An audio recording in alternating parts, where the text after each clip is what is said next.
Hello and welcome to the Nurse Station. I'm Maria Mobley and let's talk about delegation. And let me be very clear, my future registered nurses. Delegation doesn't mean, oh, here, you go do this task. No, no, no.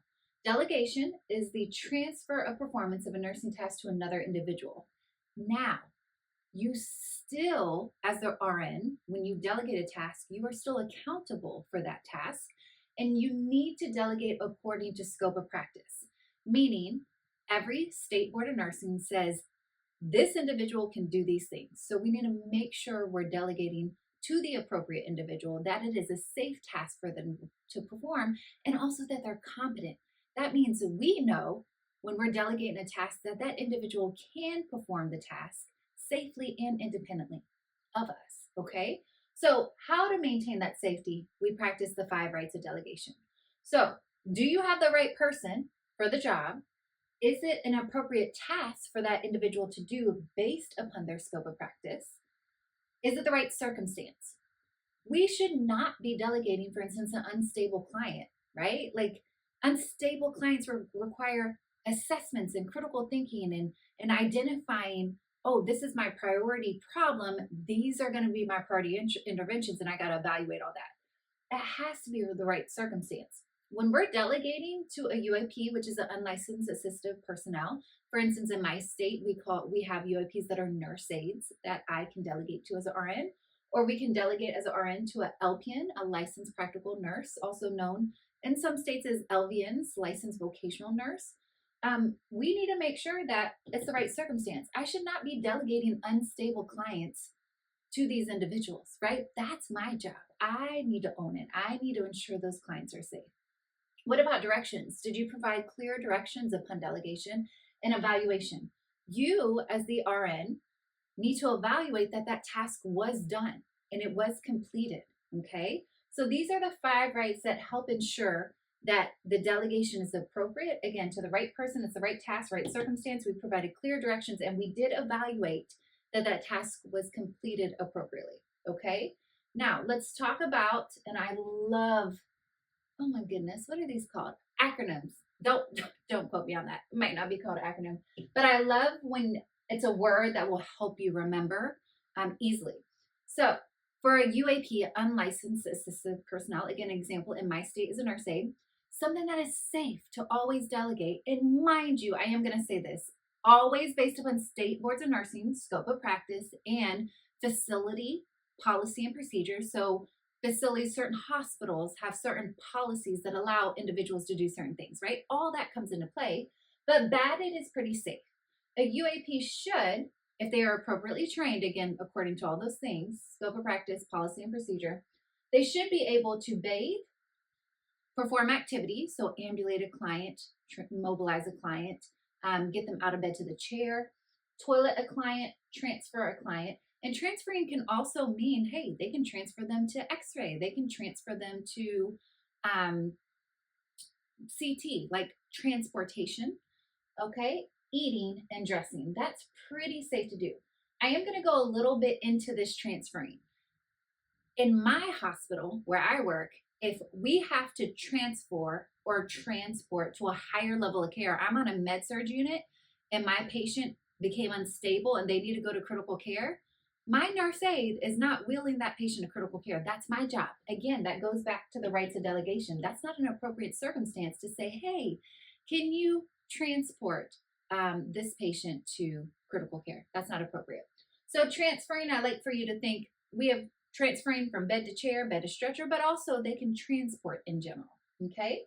So pretty safe to do for our UAPs, and also vital signs, intake and output, height and weight. Again, as long as they have been, it's in their scope of practice according to state and they have been trained appropriately. Even, and I'll give you an example, I didn't write it on here because it's not true for every state, well, that I'm aware of. Like for instance, my nurse aides in my state can take blood sugars. That's another task that we've trained them appropriately to do. So batted, very safe to delegate to UAPs. Also, in addition, vital signs, intake and output, height and weight. Now, for my LPN and LVN, I kind of want you to focus on what should you not delegate, because there's a lot of things. Oh my gosh, I work with such wonderful LPNs. They are phenomenal. They can give meds, right? They can do dressing changes and Foleys and trait care. There's so many things these wonderful nurses can do. So I want you to focus on what they can't do, what we should not be delegating. And the acronym, I hope it's the acronym. You're going to be like, how is this woman a teacher? But I want you to remember the app. LPNs and LVNs, we as RNs should not be delegating the app. So teaching a patient and family is the RN's responsibility. They're going home with a Foley catheter after a prostatectomy. We need to be doing primary education. We need to be teaching them how to keep it clean. We need to teach them to monitor for signs of infection, how to hook up to a leg bag. That's our responsibility, okay?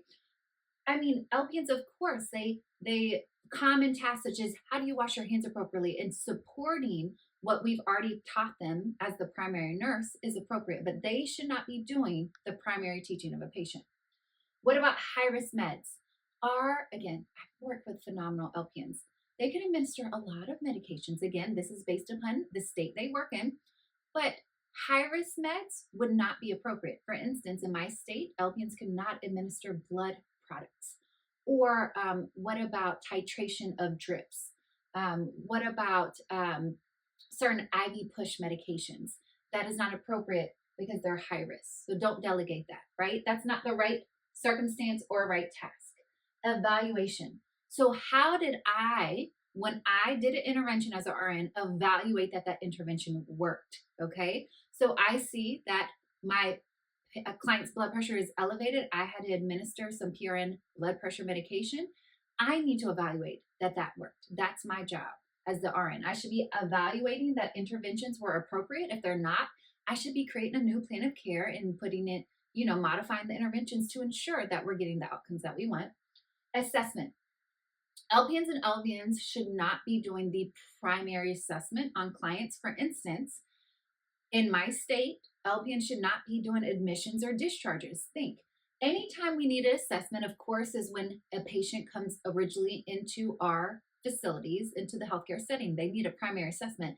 But also think, any change in condition, our patients need an assessment. If they get confused, we need to do a neuro assessment. What about discharge? We need to assess and ensure that they're appropriate for discharge. So do not delegate assessments to LPNs. That's your job, okay? And again, I also want you to stay away from admissions and discharges because that's a change. We need to verify and perform the primary assessment, for instance, of a admission of a patient. Planning. So creating the plan of care. We all follow in nursing ADPI, right? That's our plan of care: assessment, diagnosis, planning, interventions, evaluation. So creating your plan of care for your client, that is the responsibility of the RN. So I want you to think these are pretty safe bets to stay away from when delegating, because I know y'all are getting those questions. What is appropriate to delegate to the UAP? You have a whole list of tasks. What is appropriate to delegate to the LPN? You have a whole list of tasks. So I hope this helps. And something else you need to keep in mind: you delegate at the top of a scope. For instance, I have a patient that needs to get bathed. Who's more appropriate to do the bathing, right? We want to delegate at the top of the scope. I should ask a UAP to bathe the client, and then my LPN could assist me, for instance, with oral medications. That's them working at the top of the scope. What about insertion of a Foley catheter, right? I am going to say in certain states, nurse aides can insert a Foley, but we can't guarantee that across all state boards of nursing, right? So remember, the NCLEX has to test you across the spectrum of state boards. So keep it pretty generic. I would, have an LPN do my Foley catheter. What about taking out the trash? This is the NCLEX perfect world, y'all. I have taken out my share of trash in the day, and you should. I mean, that's a patient's place that they are temporarily staying, right? Keep it clean. But environmental services are there in our facilities to take out the trash. I should be delegating and taking out trash to a UAP or LPN because I have other individuals in healthcare that can do it. So things to remember, like delegate at the top of the scope, but also make sure it's appropriate for their scope of practice. Again, cleaning the rooms and taking out the trash, we have environmental services to do that, okay? So I hope this helps. Again, remember your 5 rights. Remember this acronym for what a UAP can do, including these items down here.